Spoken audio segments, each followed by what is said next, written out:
suppose what Oscar believed in as he died, in spite of your protestations, suppose it's all true, and you walk up to the pearly gates and you are confronted by God.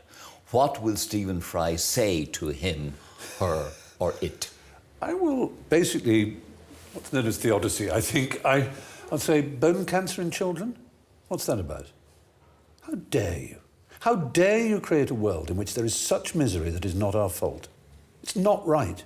It's utterly, utterly evil. Why should I respect a capricious, mean-minded, stupid God who creates a world which is so full of injustice and pain? One of the things about Abrahamic tradition is the Abrahamic traditions didn't really develop a concept of karma. Yeah. It's not really, like in Hinduism it's much easier for them to grasp these things. But there's certainly an element working. When people say, the Quran, for instance, says, no soul bears the sins of another soul. Ibn Arabi said that that's only in the next world. It's not in this world. That people do bear the sins of other people.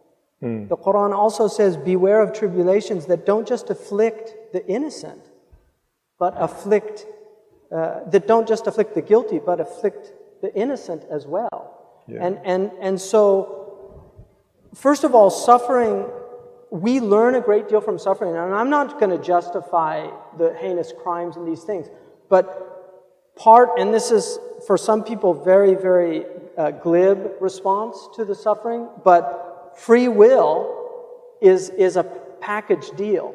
You know, there's people that say, oh, why didn't God smite that person who was going to shoot those children at Sandy Hook Elementary School? Well, why didn't he break your hand when you were cheating on your tax returns? You know, why didn't your tongue suddenly be paralyzed when you were telling those horrible lies to your wife?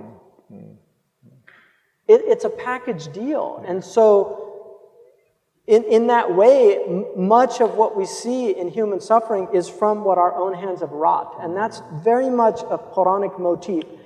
And this is why Muslims historically were not as troubled. Now you can say, well, what about the children? They didn't deserve to do that. We're the caretakers of the children. And that's, again, free will. We are the caretakers. So when the atheist says, where's God in all this?